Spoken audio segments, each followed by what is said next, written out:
that with the intervention of Ministry of Health, that has really been able to put the Health Emergency Center, that is where the East African member states have injected money in this project of 4.8 billion Ugandan shillings that will be able to help in addressing the issues of cross-border surveillance, okay, in terms of diseases and in terms of other transmissions that we'll be talking about, maybe outbreaks and so on, that will be detected or tasted from that point at Vra Customs. So this is one facility that is meant to benefit both the East African community member states, but also those who are on transit, moving away from East African community. That is where we'll be really making sure that this helps in averting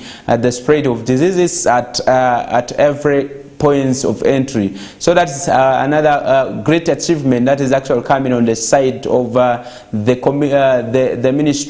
ministries of health, and this is a combined venture to fight diseases at the border points. Remember, there's one in Malaba, there's one in Vra Customs, and many other international borders where this is being established. So that is a very good initiative that we can easily talk about, and also appreciate the ministry for that kind of development that is happening.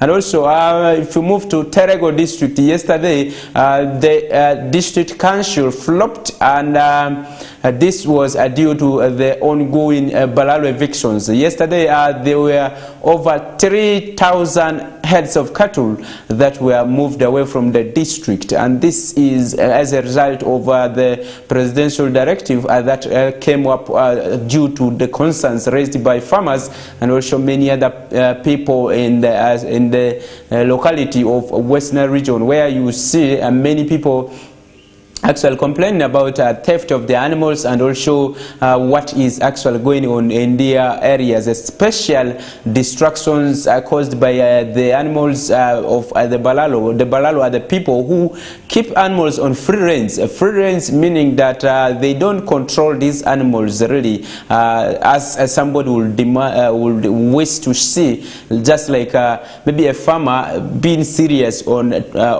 keeping his animals, and also making sure that these animals do not actually move across to other people's gardens. Those are things, characteristics that put these Balalo herdsmen at risk at the moment, and that's where really farmers were quite moved by the actions of the Balalo herdsmen, and this is where the district had to dive in and also really make sure that these animals are evicted from the district. And this is in orders of the district resident commissioner, okay, that is the RDC of Terego district. Festus Aikobwa was on the lead of making sure that the evictions were effected in line with the presidential directives, and also it doesn't affect any person in any way, and that's what is currently there in Terego districts. But also, we're not forgetting those of you who are watching us from Koboko district and those are in Koboko municipality. Remember the urban refugees and also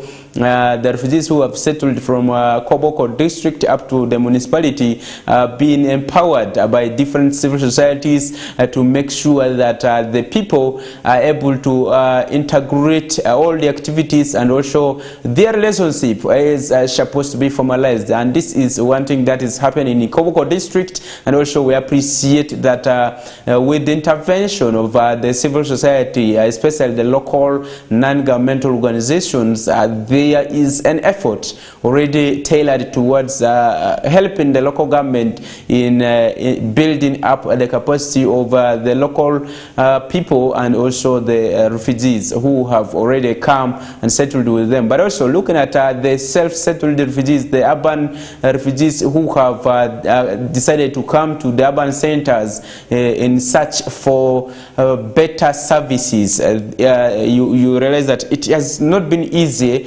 for people to actually get acclimatized or make use of the relationship that they have because of the cultural ties, because of the different things that unite them together.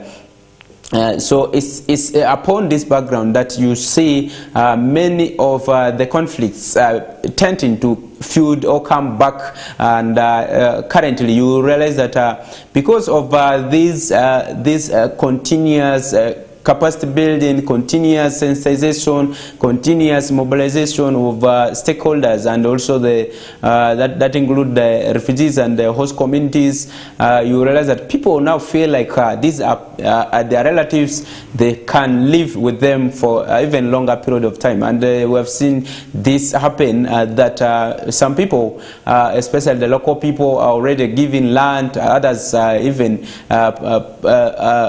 in good terms with some of these refugees. Others have started marrying themselves and so on. It's quite a very good thing in times of peace building, and also making sure that people correlate, coordinate well the activities, but also they are able to actually move forward with all that they have together. And this is worth appreciating in terms of making sure that all these countries that are in East African community have the same language spoken, and that should be really achieved within the minimum shortest period of time. But also moving forward to Yumbe district, we appreciate those of you who are watching us from that side, and also hope that all that is done at the other side of Yumbe, and also the issues of urban development, starting from planning in terms of the lower local governments, should be wanting approach that people will be able to impress. We have seen communities rejecting some projects. Sometimes boreholes are brought, people don't want to give land.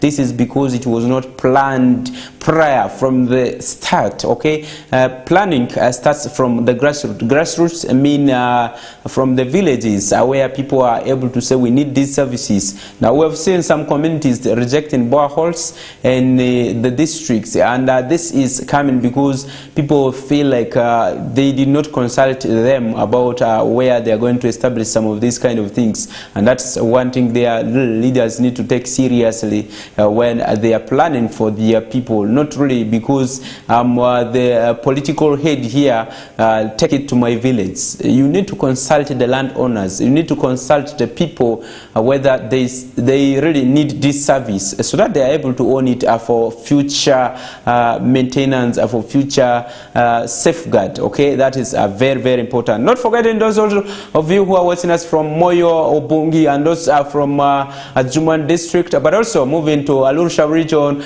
We welcome, I appreciate all those who are participating, and also those who are not yet on. We are live on YouTube. We are also live on Zuku, and also not forgetting those other social media platforms like Facebook and X. And also, if you are there on the television WhatsApp group, you should be able to already see the link there, and also be able to tap onto it and make yourself part of it, these discussions on the current affairs that you'll be able to enjoy. And those of you who are watching us from Langwa and the Cholsa regions, we welcome you so much, and that we should be able to really continue watching Western television at this material time. But also those from Eastern and Central, we say thank you very, very much. And not forgetting those from Western, where the head of state comes from, we say thank you very, very much. And being part of this, we are doing it together with you. But also moving shortly to some of the issues that we'll be discussing, we are not forgetting that a lot of issues, a lot of effort has been injected by Bank of Uganda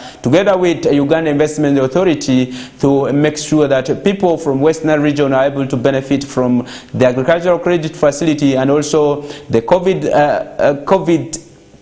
relief recovery fund that is a grant that is being given by government. Remember, a lot of issues around this. I will be really diving into what the situation looks like for Western region in terms of people accessing these facilities, but also moving forward, there are a lot of issues around the elections that are already being concluded in a Democratic Republic of Congo. Remember, voting started on the 20th and ended yesterday, and we have seen a lot of members of state advocating for free and fair delivery of justifiable results which are coming timely. Remember, in 2018 there were delays about the delivery of election results. The eventual Felix Tshisekedi was declared after a long period of time, when people had already given up on the electoral commissions, or they had started losing interest in the election results that will be coming forth. So this time United States is advocating for that, and also say that this should be timely done, and this is what we'll be having there. But also in the due course of the time, in case police will be able to pass by, because on Friday we have actually dedicated it to police to discuss a lot of pertinent issues around security, around for those of you who are actually waiting for whether there will be fireworks in Western region, that will be really coming at that time. I remember I informed you last week that we'll be waiting for police to give for us a substantive statement on whether there will be fireworks or not. So keep it locked that I will be expecting those big issues coming from police, but also how the festive season should be spent is what will be coming up next with. That is what we'll be having. And also those of you who are watching from different parts of the world, we welcome you and appreciate you for being part of this show. Let's take a break from here. We'll be coming back with some of the detailed analysis of the issues that we have at hand. Thank you.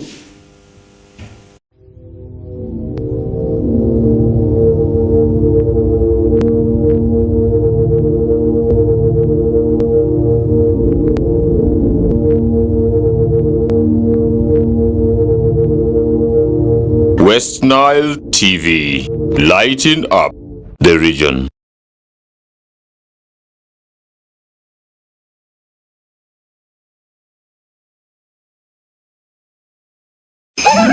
Serve your family the bigger feast this Christmas with StarTimes upgrade to Kongere promotion. Normal customers on antenna decoder simply pay 16,000 shillings per bouquet monthly subscription to enjoy basic bouquet for free. Enjoy variety of entertainment including Hello Mr. Right on Makula Chika, Kazanya Kukazanyo on Makula, animations and cartoons on Boing, series on TLC and Star Life. Even better, we have added all your favorite local channels. So make this the unforgettable holiday. More content, happier family.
West Nile TV, lighting up the region.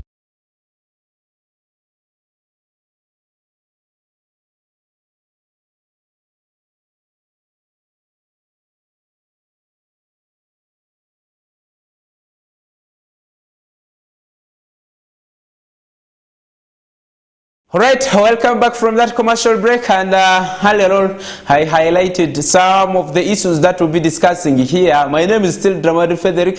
If you have not known that this is the man behind the mic, I'm the one.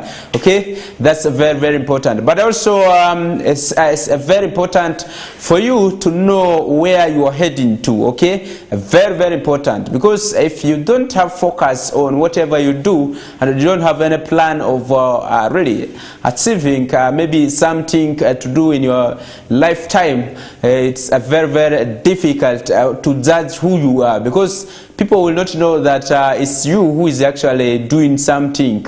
And for people to understand that you're a human being, you should be able to create an impact, whether negative or positive. It should exist. But if you are there, nobody feels who you are, what you are doing, that becomes difficult to judge you whether you're a human being.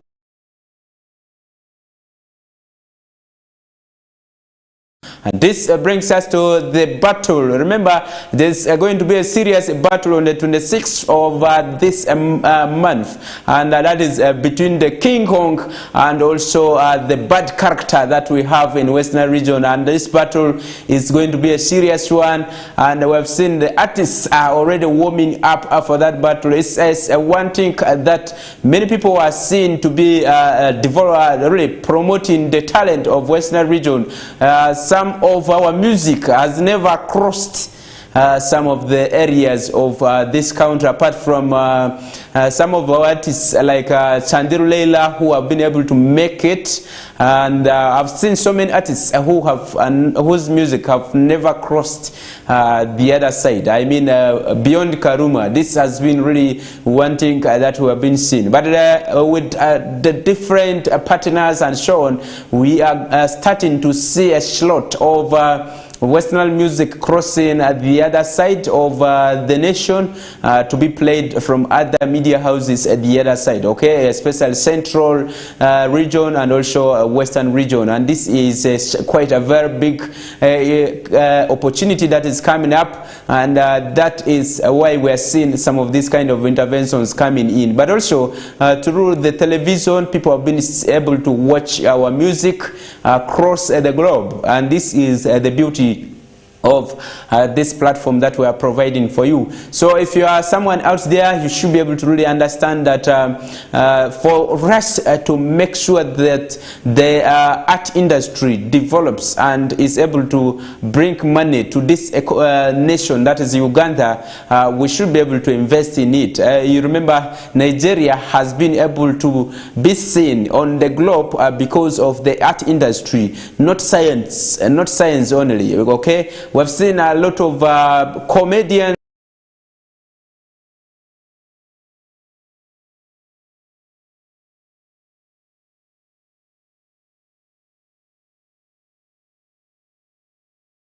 and that has been actually the identity of Nigeria in terms of movies, in terms of comedy, in terms of music, and that has actually earned a lot of revenue for that nation. So what can we do as the East African countries? Can we bring up the developing talents, the young talents on board, and also make sure that they are able to scoop a lot for Uganda, a lot for Kenya, a lot for Rwanda, a lot for Burundi, a lot for Somalia, a lot for other East African countries, not forgetting the neighbors, that is Democratic Republic of Congo and Kenya, including South Sudan. We have powerful music that sends a lot of message. We have those traditional songs, okay? Trying to showcase what we have is very, very important for us to market ourselves and also bring foreign income, okay? That is very, very important. We have seen some countries, just like I said, Nigeria, who have been able to prioritize this in their economy. The tourism sector has picked it, and also the trade ministry is also investing so much into it, and that's why you see they have uniqueness put in whatever they do, and the energy they put actually makes it bigger, and they have been able to actually market their culture through music, through comedy, through those movies that they do. So if we are able to inject money into the art industry, this is where we'll be able to head. Okay, that's what I'm actually trying to bring up. And let's move to the issue of the facilities that have been brought by government to benefit our various entrepreneurs. Talk about the business persons and also those in agriculture. Okay, this is what I'm talking about. I'm talking about the agriculture credit facility that is being rolled. Remember, this has stayed for quite a longer period of time. Since 2011 up to now, we will be talking about 11 or 12 years after the rollout of the agricultural credit facility, which has never been utilized in Western region. And if you look at the beneficiaries, since that time, we have been able to identify one person in Western region, according to the ministry, according to Uganda Investment Authority, that is the State Minister for Privatization and Investments, that is Evelyn Anite. One person has been able to benefit, and this person has been able to actually borrow 20 million Ugandan shillings under the agriculture credit facility, and which is targeting so many people in this country. And it is upon this background that around 855 billion Ugandan shillings has already been dispersed across the country from 2011 up to 2023. And in West Nile, one person has been able to benefit with only 20 million Ugandan shillings. What does this mean?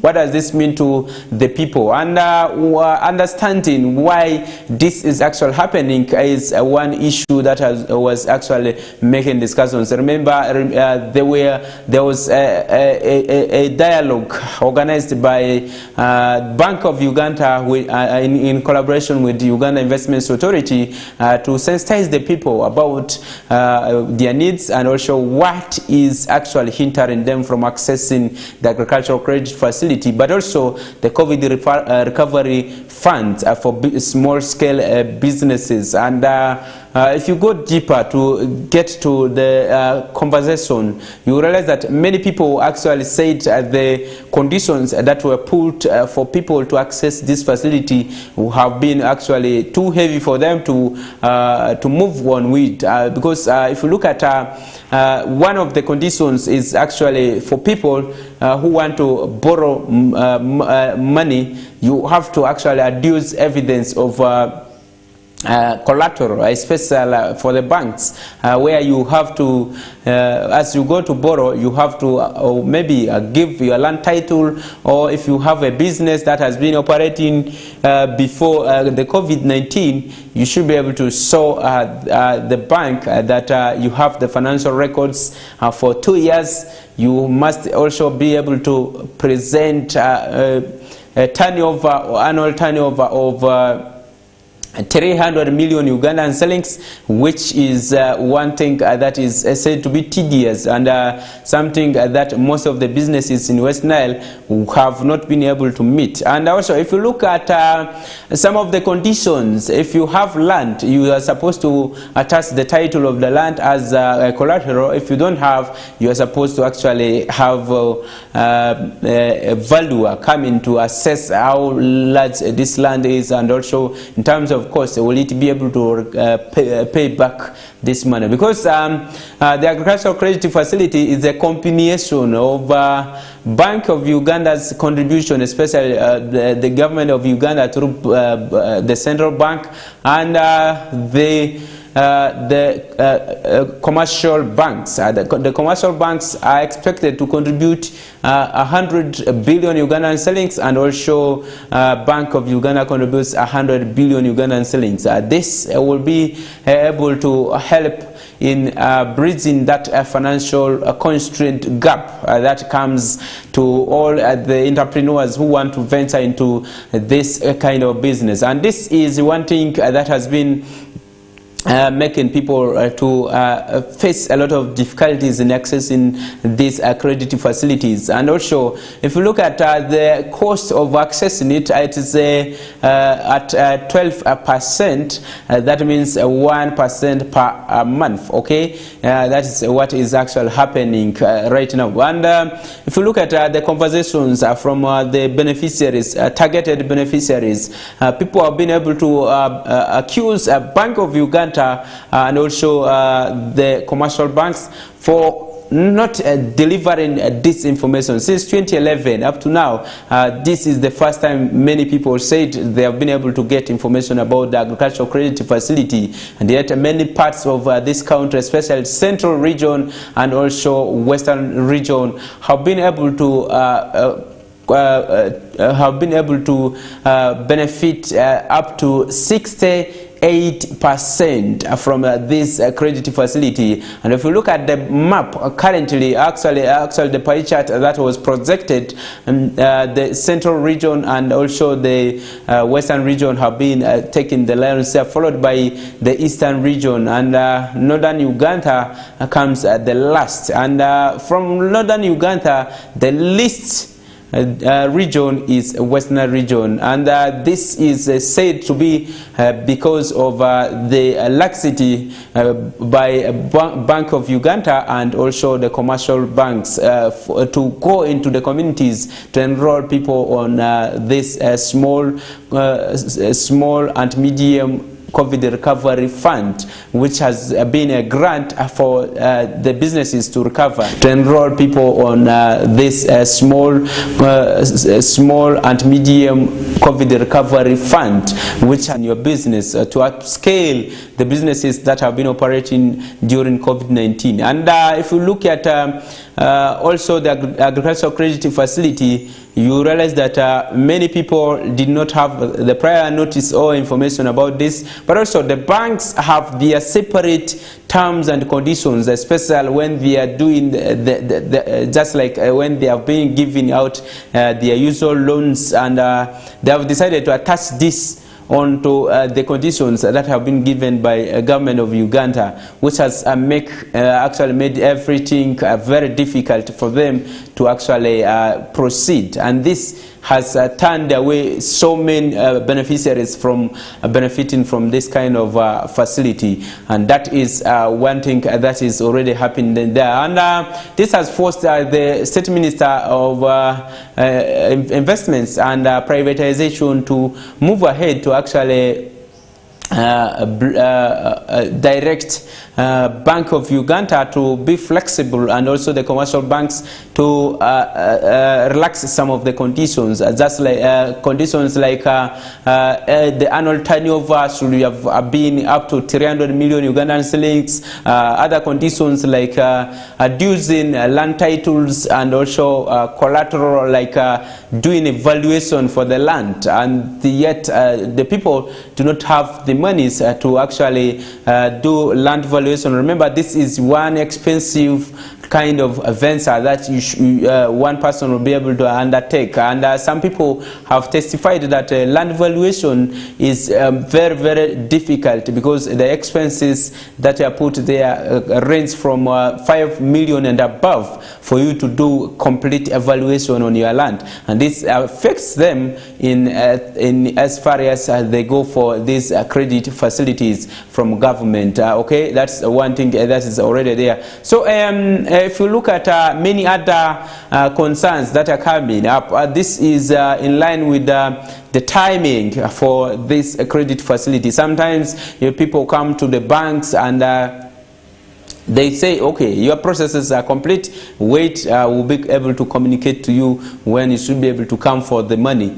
And it takes like 3 or 4 months that you don't receive any call until you keep moving to the banks. And this makes it very difficult for people to proceed with those kind of processes. They feel like they want to, maybe they should be able to leave those things and maybe run for the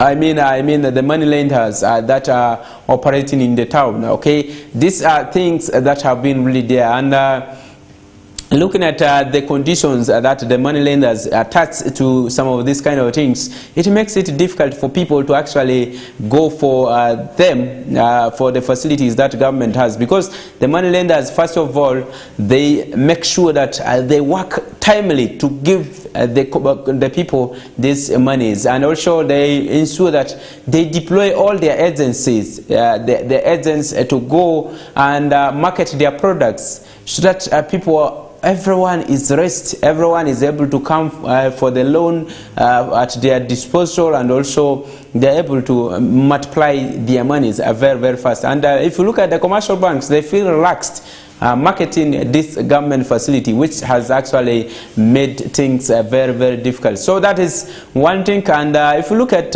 West Nile generally, most of the people are venturing into agriculture. So if you are maybe financing the agriculture currently, you should be able to really prioritize prioritize the activities in Western region. That is what is happening currently, and that's the demand of the people. They want, they actually demand that the commercial banks sit with the Bank of Uganda to harmonize some of these conditions, so that people are able to now benefit from this. Because if you are talking about one person, actually not an individual, but a farm, okay, a business farm going for the agricultural credit facility, and yet we have so many untapped opportunities, especially the farmers who will be able to benefit, and also accept the need to go and multiply the agricultural initiatives, or the farming, or to upscale their farming practices. It will be easier for government to actually also benefit in terms of the interest that people pay back, in terms of also the money moving in circulation among the business persons who are genuinely identified, who are vetted, who are able to also commit to pay back these monies. But also, not only that, but looking at increasing the productivity of what people do is one other thing. If people are able to venture so much into these agricultural kind of interventions, like maybe apiary, like goat rearing, like maybe cattle keeping, beekeeping, and many others that you will mention, crop production, this is where really people will be able to increase the value chain of agriculture production. And also we have a lot of value addition facilities that we have in this country, but tapping into this vacant opportunity is one thing that is facing a lot of hiccups in this region, but also in ensuring that there is agricultural financing that government taught through the agriculture credit facility will be able to do a lot is one thing that is very, very important. Remember, under this there is that money that is left for value chain, okay? Value chain, I mean the value addition component, but also there's that aspect of marketing, there's that aspect of production, there's that aspect of machinery, where people can apply for financing for machinery, where the machines that have been brought by these commercial banks that are championing the giveaway of these facilities will be left as the collateral. If you fail to pay it, the banks will take the machine back without any panic, okay? There will be nothing like they go for your land, they go for your family, and so on. That's like what the money lenders do, and that's one thing that the government thought I will be able to bridge the gap between the rural poor. The rural poor farmers who are seen to be the model farmers in the region, especially those who will be able to who are able to open up large chunks of land, who are able to keep a large number of animals, who are able to also do many other things that are of importance to this nation, and that is what the government is actually looking at. So The bureaucracy between the between Bank of Uganda and the commercial banks should be one thing we should be able to really deal away with if we want this project to succeed. Remember, there are so many projects that have been coming in terms of agriculture, in terms of improving the livelihoods and also adding value to the agriculture of this nation. But we have seen so many people not really actually taking it serious. But with this new strategy, we hope that a lot will be able to change around, and also people will be able to move to other ways of life. Okay, other ways of life, I mean when you start getting income worth billions of shillings, or getting maybe in a month or in a quarter a good millions, close to 1 billion. That's one thing a farmer will be able to impress, will be able to appreciate, will be able to change his lifestyle. You see some farmers driving cars and so on. That comes with that kind of beauty. If you're able to do it, you'll be able to really enjoy that kind of climate around you. You know, money is power. Many times when now people have those kind of opportunities that come around them, they'll be able to appreciate, they'll be able to actually say, I got a seed capital from government, and that's where I'll be able to prosper. And they continue to inspire other people to venture into farming, to venture into different forms of agriculture that can be able to transform the nation. We are aware that the country is as it is because of agriculture, because of the different innovations, different products of agriculture that have been able to attract a lot of foreign income into the country, which is also the biggest arm of tourism in this nation. And that is a very important thing that we should be able to really address immediately as far as bridging the gap between the beneficiaries and also the commercial banks that are to give the agricultural credit facility to the farmers. But also remember the different interventions like a MIOGA that were targeting 18 enterprises. If this is followed critically and all these enterprises succeed, I don't think there's someone who will be left behind in terms of actually earnings, in terms of changing the lifestyle, in terms of moving people away from the poverty level.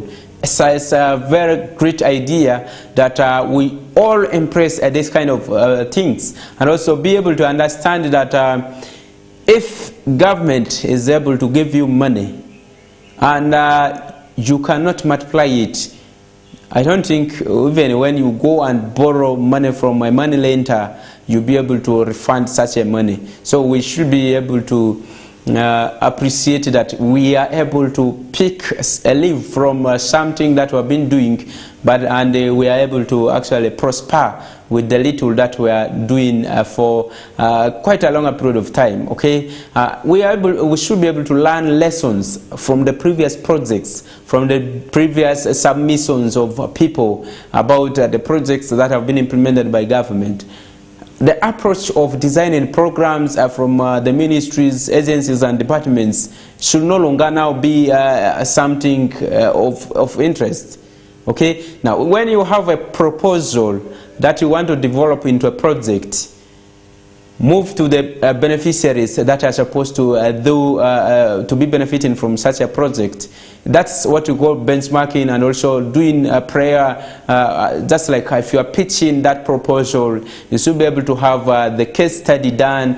You should be able to have the reason for the project, and how you are going to actually implement such a project. Now, when it comes to implementation, we should not be able to see different guidelines issued by every department, issued by every leader, even whether political, whether a technocrat gives a different version of the guideline, which confuses the implementers of these projects. Now, this affects the targeted ultimate goal that you had for such a project, and it reverses the idea of implementing such a project. So this should be a red line that we will all be looking at. When we are developing projects, when we are developing project proposals, we should be able to understand that the interest of the beneficiaries, the interest of everyone to achieve that goal you are actually writing the project about. Okay, it should be one-on-one thing that we should be able to impress. What about the views of the local people who are going to benefit from this project? What do they think about this project? How should it run?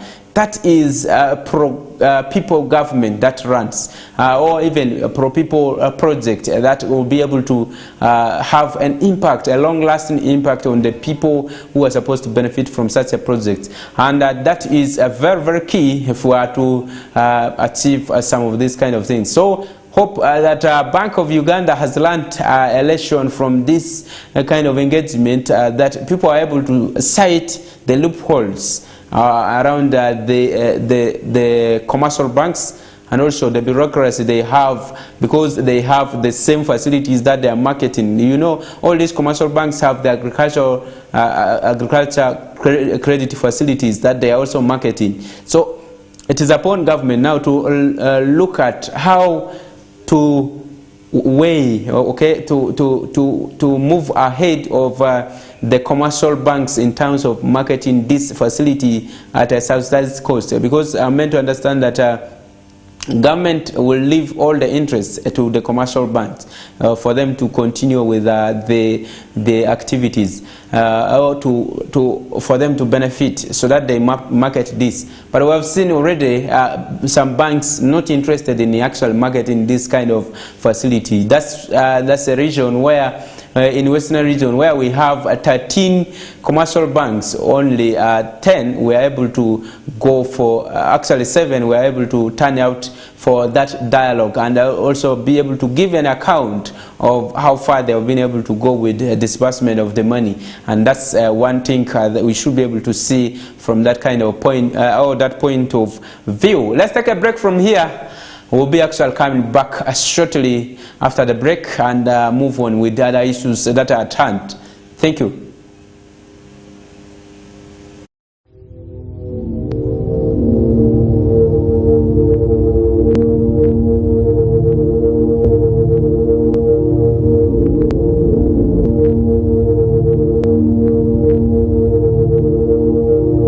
West Nile TV, lighting up the region.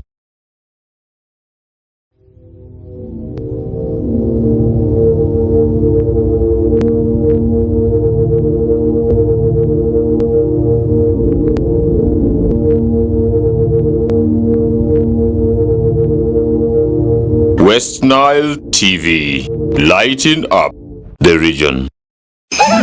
Serve your family the bigger feast this Christmas with StarTimes upgrade to Kongere promotion. Novel customers on antenna decoder simply pay 16,000 shillings per bouquet monthly subscription to enjoy basic bouquet for free. Enjoy variety of entertainment including Hello Mr. Right on Makula Chika, Kazanya Kukazanyo on Makula, animations and cartoons on Boeing, series on TLC and Star Life. Even better, we have added all your favorite local channels. So make this the unforgettable holiday. More content, happier family.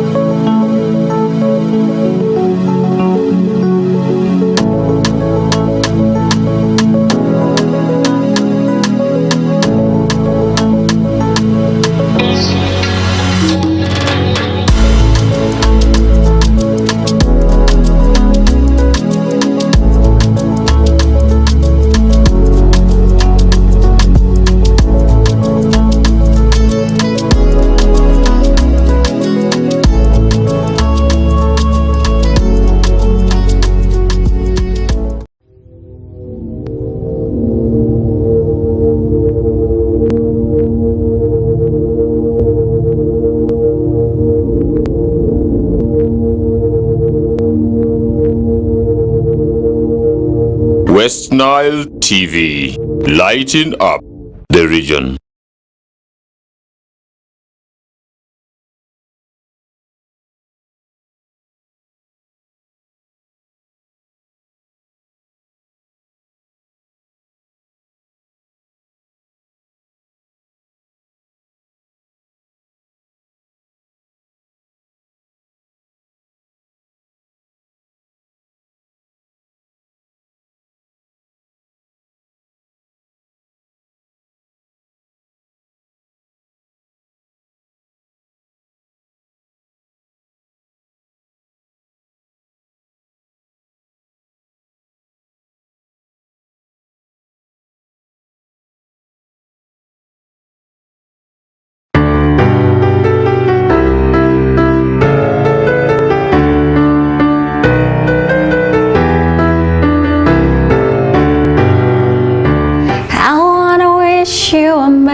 Christmas from the bottom of my heart. Hi everyone, my name is Ayot Lillian. I host Real Talk on West Nile TV every Saturdays from 8 to 10 p.m. And I know this time of the year is when we get together with friends, family, our loved ones to make merry and have fun, share joy and love. I would love to wish you a Merry Christmas, and also caution you to be very careful during this season because a lot of excitement takes place around this time, so we should be careful how we party, and especially how we use the road, because around this time a lot of accidents do occur. So use the road carefully so that it's a safe place for everyone. Otherwise, from West Nile TV, thank you so much for watching us. Keep watching us for more updates and enjoy your Christmas. Ho ho ho, Merry Christmas.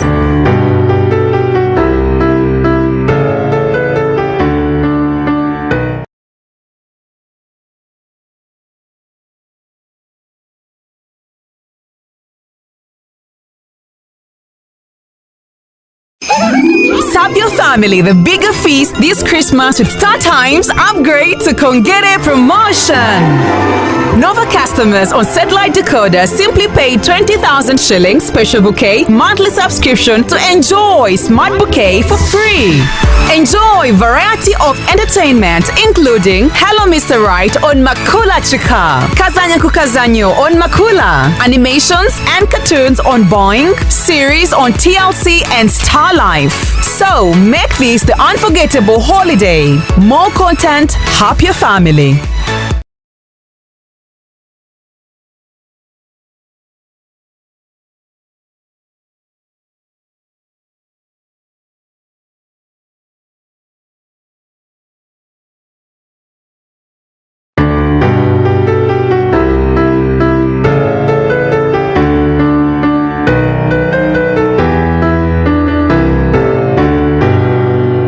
We wish you a Merry Christmas, we wish you a Merry Christmas, we wish you a Merry Christmas and a Happy New Year.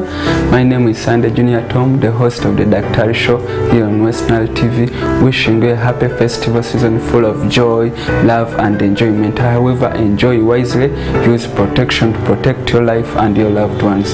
Thank you very much. Na na na na na na na na na na na na na na na.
Hello everybody watching West Nile Television. My name is Farish Majid. I'm a news anchor and a news reporter at West Nile TV, as I said earlier on. From me to you this festive season, let's ensure that we remain vigilant. Vigilance is all we need to remain safe during this period. From me to you, Merry Christmas and a prosperous New Year.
West Nile TV, lighting up the region.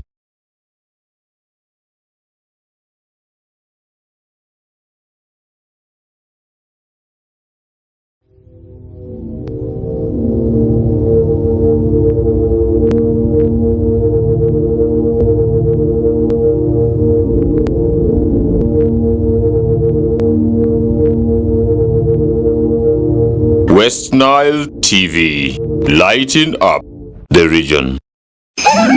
Serve your family the bigger feast this Christmas with StarTimes upgrade to Kongere promotion. Novel customers on antenna decoder simply pay 16,000 shillings copper bouquet monthly subscription to enjoy basic bouquet for free. Enjoy variety of entertainment including Hello Mr. Right on Makula Chika, Kazanya Kukazanyo on Makula, animations and cartoons on Boing, series on TLC and Star Life. Even better, we have added all your favorite local channels. So make this the unforgettable holiday. More content, happier family.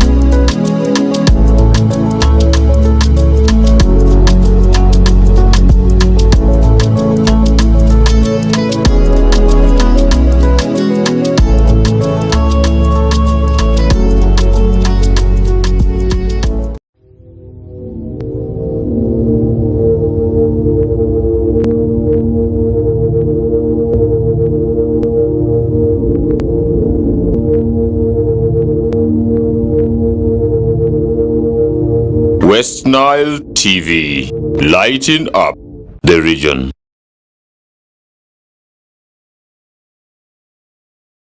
Welcome back from that commercial break.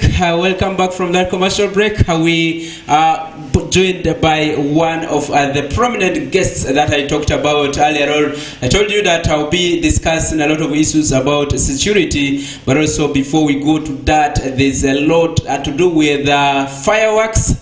A lot of concerns were coming about it, that there's no COVID, and with the threats from our unsettled neighbors, where we have a lot of rebel attacks and so on, what it means that about this. That's what we'll be talking about with the guest I have in the studios, but also there's a lot that is still going within the police system. Remember, West Nile region has been blessed to have a lot of activities, especially in the police sector, though we have not been officially able to call them here to talk about them. We'll just go into some of the highlights of the issues that have been happening here. But before we go further, let me introduce my guest. That is the Public Relations Officer, Uganda Police Force at West Nile Region. That is Joseph Nyaguchia. You're most welcome to West Nile TV studios.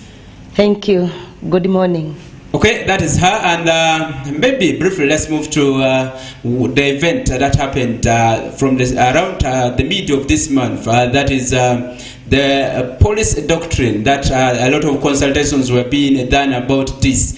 What was this up to, and really what does it mean to policing in this institution?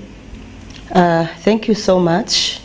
I think before I go to say something about police doctrine development, I would like to say something brief on the general security situation of West Nile region. Generally, West Nile region is calm and normal.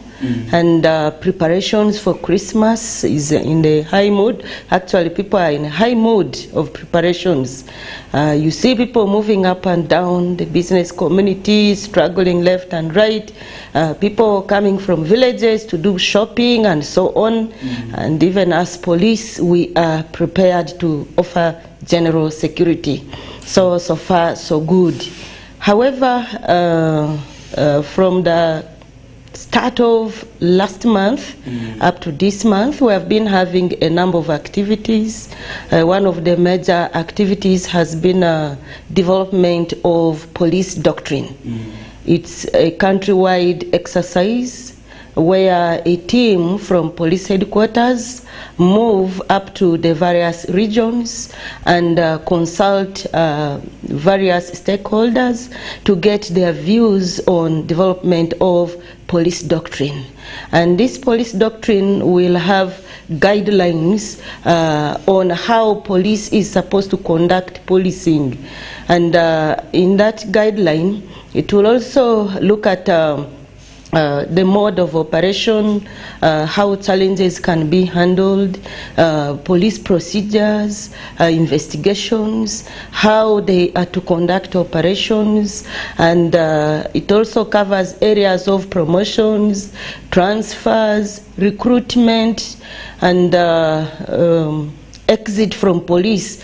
What should be considered in case a person is to exit from police, and other areas. So it was quite a serious exercise, and I'm happy that our people of West Nile region, who were randomly selected from across all the stakeholders, were able to share their ideas, which will help in development of a working police doctrine. Maybe from the perspective of West Nile region, what were the key issues you people needed to be included in the new doctrine that is coming next? Of course, we had a number of issues. One of them was issues to do with recruitment, and then issues to do with enhancement of policing, facilities like transportation and so on. And then we had issues to do with transfers, deployments, and the other unique challenges, you know. The doctrine is supposed to include unique challenges from various regions. Like for us in West Nile, we are bordering Democratic Republic of Congo and South Sudan, cases of cross-border crimes are quite many compared to other regions that are not bordering outside countries, but for them they also have their own unique challenges, though they are not bordering any country outside. So the team actually looked at the uniqueness of each of the regions and were able to come up with some guidelines depending on the region, so that these guidelines will help police in effectively policing the nation or in policing the citizens. Okay, that was not the only activity, but I thought she was going to say, when she talked about enhancement, I thought she was going to say salaries, but that did not come out. Those it around. But anyway, that was not the only event we saw this week. That the team from the headquarters also commissioned one regional facility that is meant to ensure that the machines that break down are able to be maybe repaired within the region, and that's a 1.5 billion regional motor vehicle mechanical center that is located in Arua City, and that will be able to also help in instrumenting. I don't know if you have something little to put on that. Yes. Yeah, you can put it. Yeah, it's true that Uganda Police Force has constructed one of the biggest mechanical workshops in the country in Arua City Center here, that is right at Arua Central Business Division, and this building was already completed, and just 2 days ago a team came from police headquarters to commission it so that this building can start doing its purpose. That is the purpose of servicing motor vehicles. How challenging has the situation been without this kind of facility? Formally, without this facility, all the police vehicles, police motorcycles used to be serviced at police headquarters, that is at the mechanical workshop in Kampala. And the moment vehicles or motorcycles would break down, the commanders would organize to transfer them to police headquarters for servicing. And when you look at that, it was quite expensive in terms of time, in terms of resources, moving with the item from here to there. And when you look at the distance from Arua City to Kampala, it's quite long. So by establishing this facility within West Nile region, we are going to be saved in terms of time and resources, meaning that all the police vehicles, police motorcycles that break down within the region can now be serviced at Arua Regional Mechanical Workshop. And it will not only cater for police motorcycles or police motor vehicles.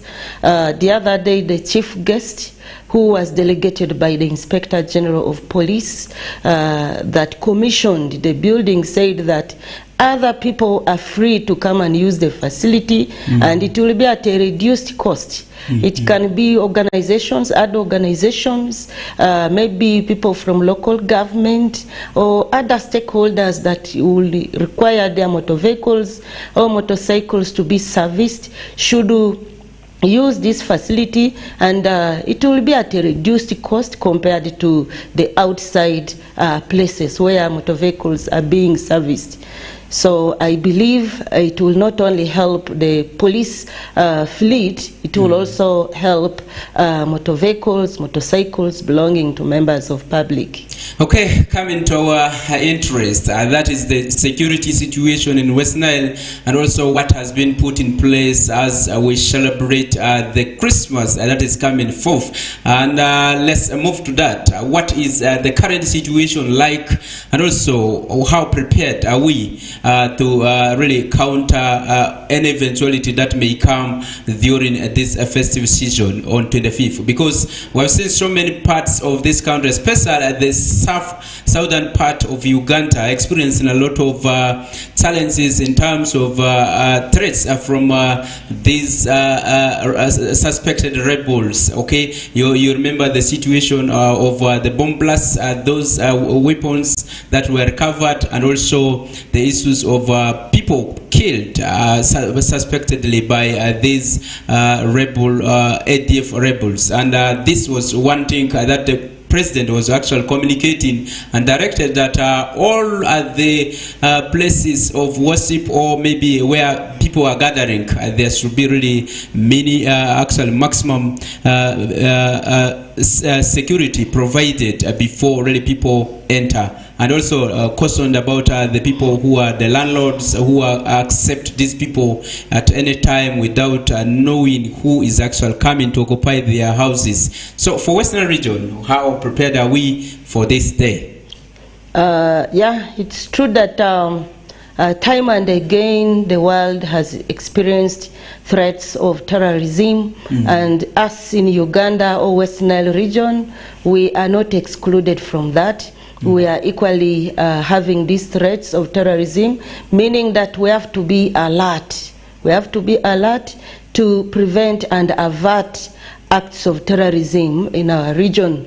And how can we do that? One, we need to have security vigilance by members of public. They have to be security conscious, especially where they are conducting their businesses, where they are spending their leisure, where they are going for religious activities that gather so many people in the same place. They need to be vigilant and security conscious so that they are able to report anything that they don't understand, or any strange activity, any strange object near them, to the nearest authority for quick management. By doing that, we shall be able to avert acts of terrorism. I know Uganda has ever faced these attacks. Uganda has ever faced the threats and have ever averted acts of terrorism through cooperation with members of the public. So we continue to advise our people to be conscious, to always be vigilant all the time wherever they are, so that together we can prevent acts of terrorism. And one of the major ways we can prevent these attacks is by sharing information with the authorities. Police has got toll-free lines that do not require airtime. We have 999, we have 112, we also have 911 for emergencies. So in case of emergencies, in case of problems, or where you don't understand the behaviors, the activities going in your neighborhood, call these toll-free lines so that our quick response force will rush to there and will be able to manage the situation so as to prevent these acts from occurring in our communities. And besides that, in the Western Nile region, there has been formation of a quick response force that are using even motorcycles to penetrate up to deep down in villages, so that they are able to respond to incidences quickly and manage them on time.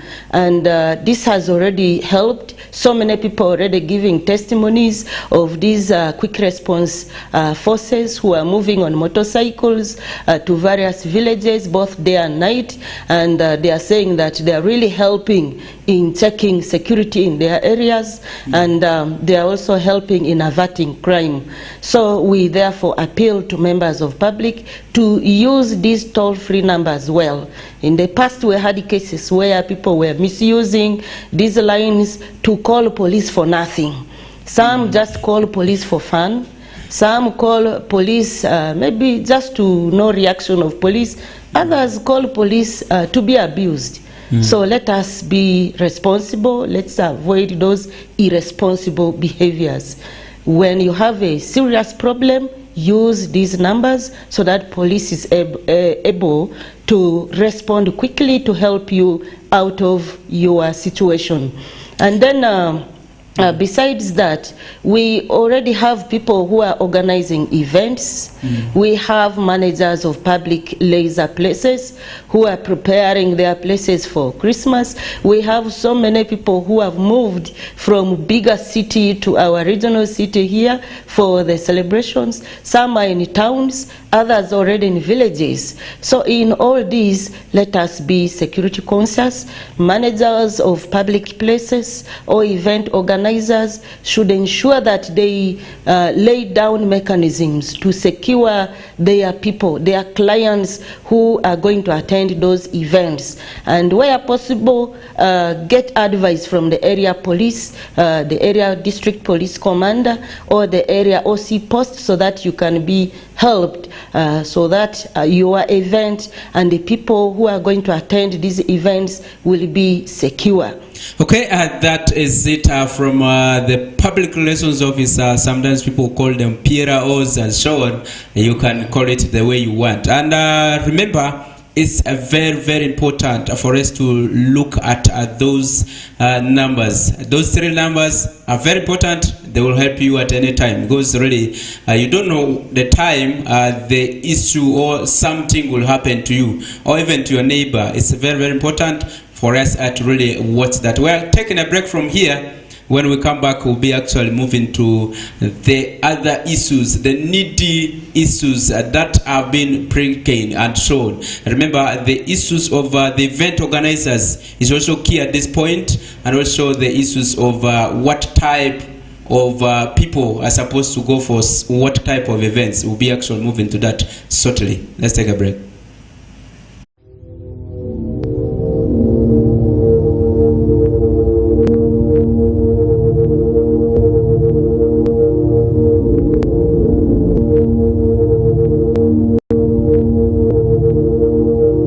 West Nile TV, lighting up the region. Sub your family the bigger feast this Christmas with StarTimes upgrade to Kongere promotion. Nova customers on satellite decoder simply pay 20,000 shillings special bouquet monthly subscription to enjoy smart bouquet for free. Enjoy variety of entertainment including Hello Mr. Right on Makula Chika, Kazanya Kukazanyo on Makula, animations and cartoons on Boeing, series on TLC and Star Life. So make this the unforgettable holiday. More content, help your family.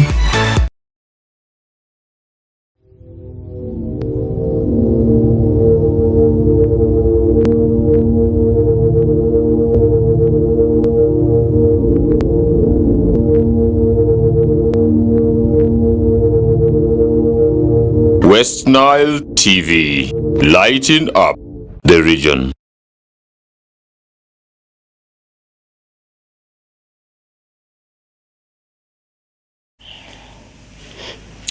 All right, welcome back from that commercial break. We are still discussing about security during the festive season, and also on these big events that we are talking about, the Christmas that is forthcoming on Monday, but also the New Year celebrations that will be coming. Remember, there are people who also organize after these events. They all these big days. They have the after party of the I don't know how you describe that, but it's very, very important for us to also know what type of event needed, what type of people, because we've seen a lot of issues to do with teenage pregnancies increasing, and people have been attributing this to the disco operations and many other gathering places that are unregulated. So what do we expect from the managers or our organizers of these events? Maybe let's start it from there. Yeah, it is true that there are going to be there will be so many activities, especially laser activities, events, discotheques will be busy having discos. The religious institutions will be having overnights, they will be having crusades and so on. And amidst all this, we advise the event organizers to always seek guidance and advice from the area police commander. It can be the area OC post, the area district police commander, so that they are able to guide them on how they can secure their clients amidst these celebrations. And of course, all our children are at home. the school children are at home with their parents, and I know many are going to be moving to these events. We therefore advise parents of children, students, to play their roles in ensuring that they secure them during this festive season. One, they have to give advice, continuous advice to these children. Even if they seem to be in these difficult ages where they don't easily listen. As a parent, your child cannot defeat you. Your child will have to listen to you.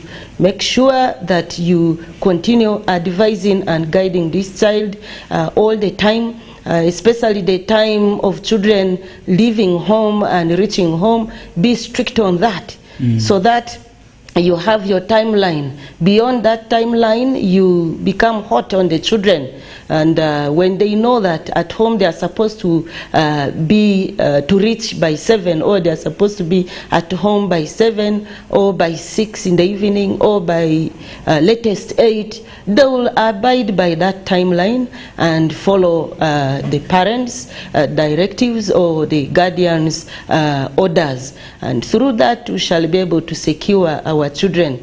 And then to the children, the youths, generally youths, this season is going to have so many events, so many activities which are laser related. Make sure that you take care of your lives. Don't engage yourselves in risky behaviors that can shorten your life, because the future is still bright. There are so many Christmases, New Years to celebrate in future. When you take care of your life now, you will be able to see many more Christmas seasons, many more New Year celebrations. So for now, don't waste away your lives because of these short-term funds or short-term leisure activities. And in all this, let's avoid engaging in risky relationships or unhealthy relationships between men and women, young girls and grown-up men.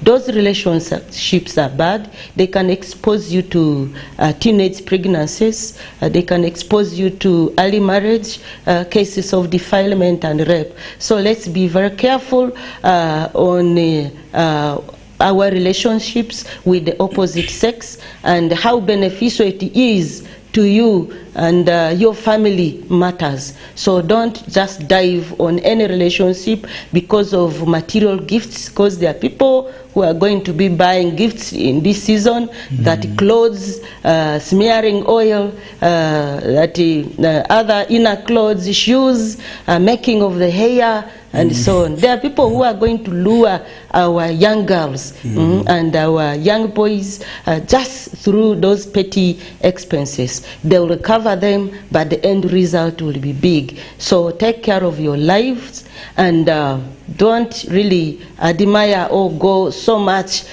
into these gifts from strangers, because these are the things that will lead you to another world where you will not be able to really enjoy your life fully. So let's avoid them.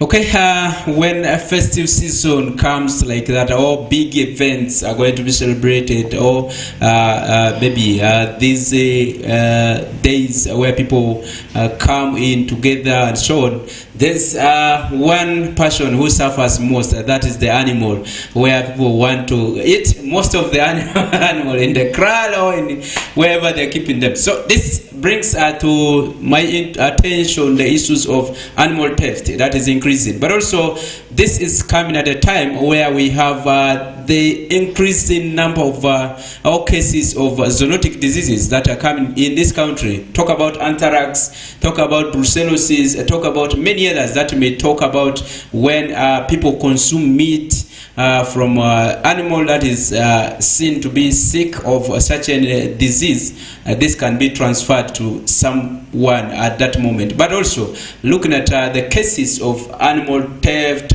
which is always rampant during this kind of days. What is the strategy that you have laid, but also what advice would you give to our people in relation to the consumption of this meat?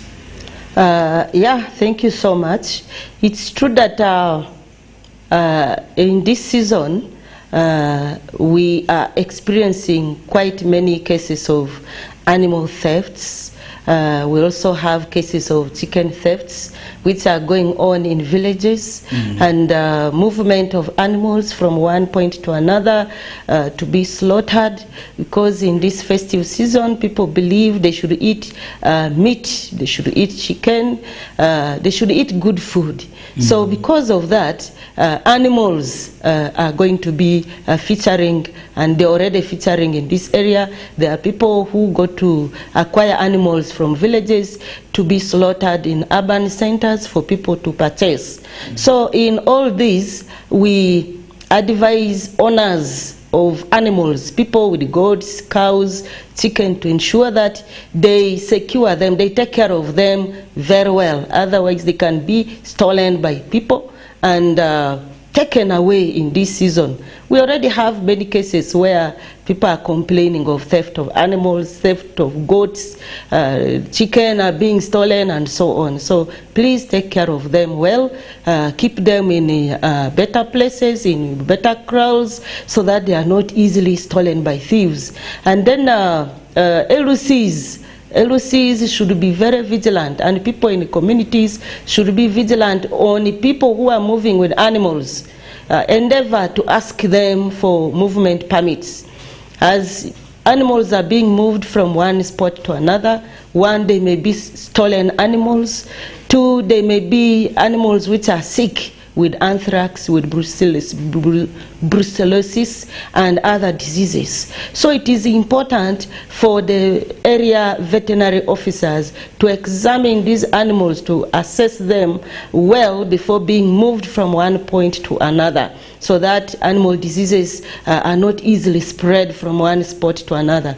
Secondly, by being vigilant on movement permits, we shall be able to tell whether these are stolen animals being moved from one place to another for slaughtering or not. So let's be vigilant, and the veterinary officers, the LOCs of the areas should be vigilant on these movement permits and LOC letters. And the LOCs should be honest.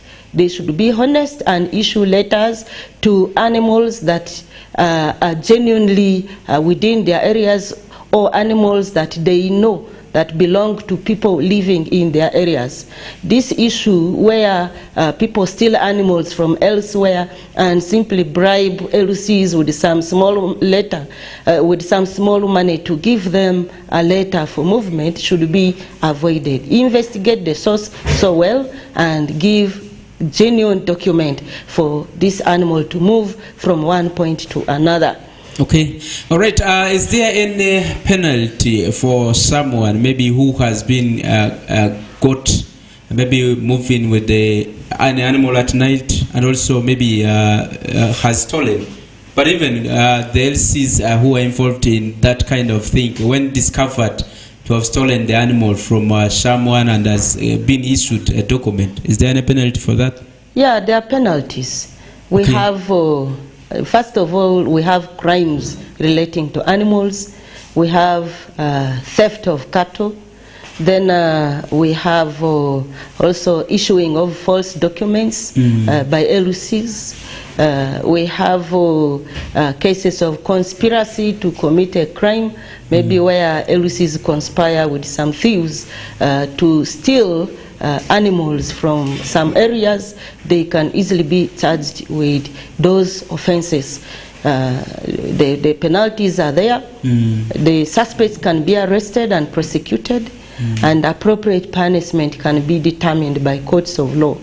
All right, we have a long border that starts from the Dayland site up to where you will talk about Moyo district. That is where we have the two neighboring countries, and currently Democratic Republic of Congo is on with the elections, and this might be really one thing of our interest at this material time. But also, if you look at South Sudan, where there is still the conflict between the government and the rebels, this puts us at risk as West Nile region. How ready is the security to respond to some of these cases that may be reported or even not reported? How prepared are we to face this?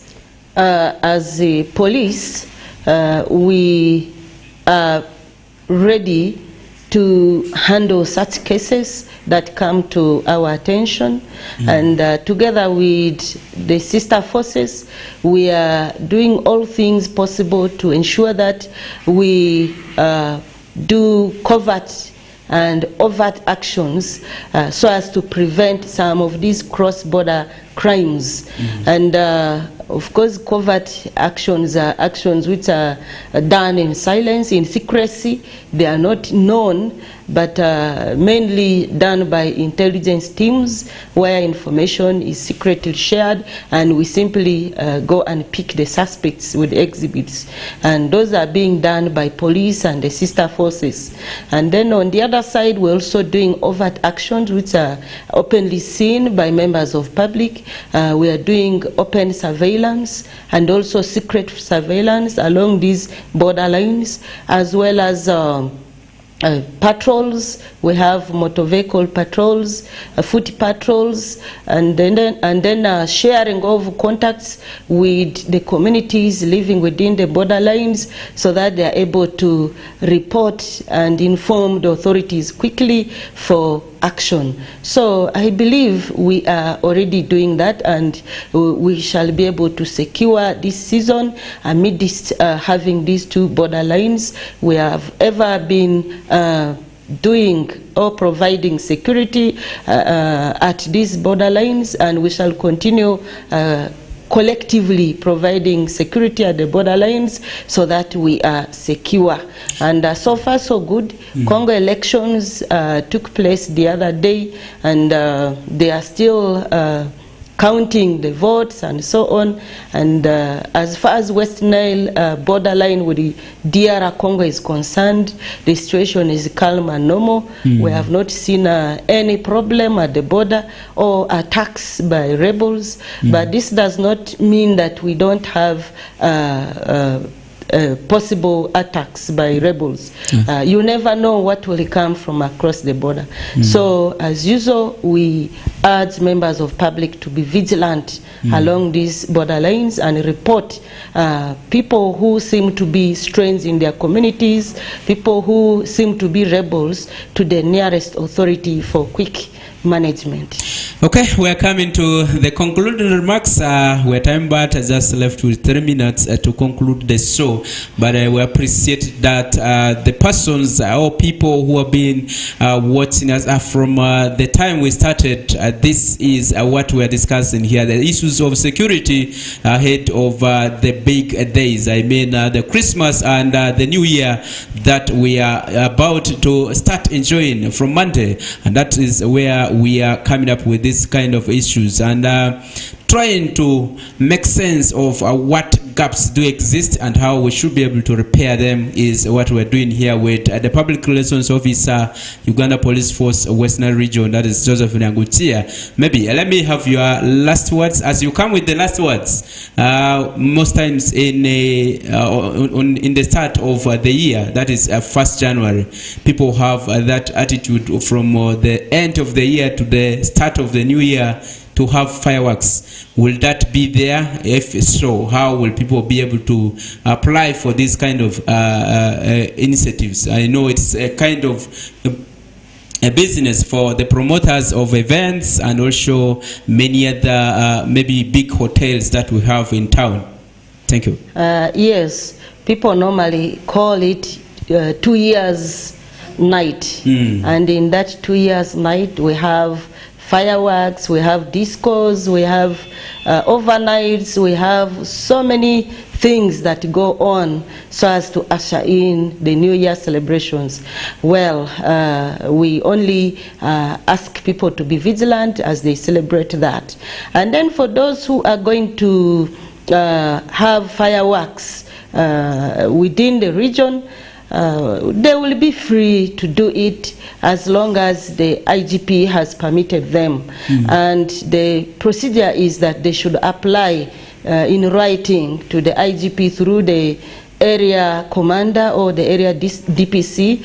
The letter goes to police headquarters, and then the IGP permits, and later on they will display the list of places that have been permitted to display fireworks. So I believe that will come after Christmas season, or Christmas Day, actually, that 1 week between Christmas and New Year celebrations. The list will come and we shall be able to publish to members of public. Okay, let me hope that you will be able to come on Friday, where we are clocking to the new year. That is when we'll be able to disclose how many people qualify and where you should be able to witness the fireworks. I appreciate you for coming and also passing all those good messages to the people. And please, let's take keen interest in the message that has been disseminated.